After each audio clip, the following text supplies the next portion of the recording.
Willow book नाम के छोटे से गांव में एक घना जंगल था जिसे फुसफुसाते जंगल के नाम से जाना जाता था। गांव वाले अक्सर रात में सुनाई देने वाली अजीब फुसफुसाहट के बारे में बात करते थे, लेकिन कोई नहीं जानता था कि ये कहां से आती हैं या इसका क्या मतलब है। बच्चों को अंधेरा होने के बाद जंगल में न जाने की चेतावनी दी जाती थी और ये फुसफुसाहटें कई भूतिया कहानियों और दंत कथाओं का स्रोत बन गई थीं। एक दिन 3 साहसी दोस्त मियां, जेक और लिली फुसफुसाते जंगल के रहस्य को सुलझाने का निर्णय लिया। टॉर्च, एक नक्शा और बहुत सारे स्नैक्स के साथ वे सूर्यास्त होने से पहले ही अपने मिशन पर निकल पड़े। जैसे ही वे जंगल में प्रवेश किए, हवा ठंडी हो गई और परछाइयां लंबी होने लगीं। मियां, जो समूह की बहादुर नेता थीं, आगे बढ़ी, जबकि जेक, जो हमेशा उत्सुक रहता था, और लिली, जो थोड़ी डरपोक थी, उसके पीछे पीछे चले। याद रखना, हम चाहे कुछ भी हो जाए, साथ ही रहेंगे, मियां ने कहा। वे जंगल में और गहराई में चले गए।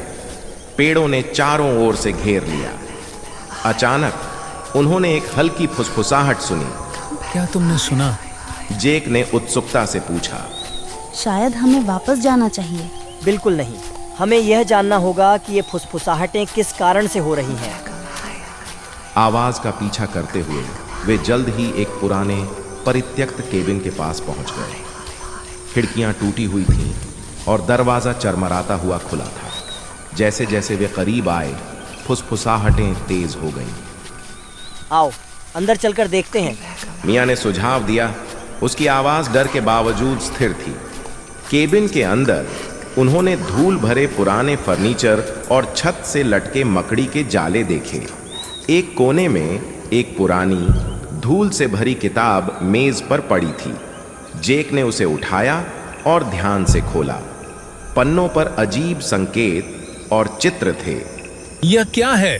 उसने ऊंची आवाज में कहा। जैसे ही वे किताब का अध्ययन कर रहे थे, फुसफुसाहटें मुलायम भूतियां आवाजों में बदल गईं। मदद करो, हमें आजाद करो। लिली ने सांस खींची। मुझे लगता है ये आत्माएं जंगल में फंसी हुई हैं। अचानक केबिन का दरवाजा जोर से बंद हो गया और तापमान और भी गिर गया।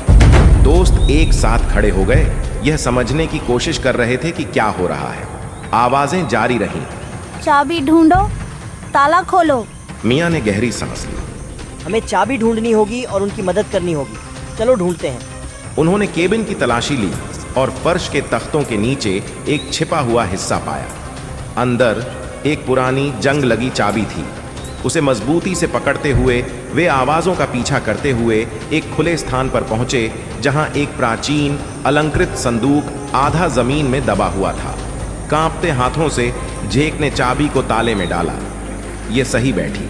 जैसे ही उसने चाबी घुमाई, संदूक चरमराया और खुल गया और एक चमकदार रोशनी बाहर निकली, जिसने अंधेरे जंगल को रोशन कर दिया। फुसफुसाहटें खुशियों भरी आवाजों में बदल गईं। धन्यवाद, हम मुक्त हो गए। रोशनी मध्यम हो गई और जंगल फिर से गर्म और शांत महसूस होने लगा। दोस्तों ने विस्मय में खड़े होकर महसूस किया कि उन्होंने फुसफुसाते जंगल में फंसी आत्माओं को आजाद कर दिया है। हमने कर दिखाया, मियां ने मुस्कुराते हुए कहा। जैसे ही वे विलो ब्रुक लौटे, गांव वालों ने जंगल में बदलाव देखा। फुसफुसाहटें बंद हो गई थीं और फुसफुसाते जंगल में एक शांति का एहसास हो गया था। मियां, जेक और लिली गांव के नायक बन गए, जो रहस्य को सुलझाने और भूतिया जंगल में शांति लाने के लिए जाने गए।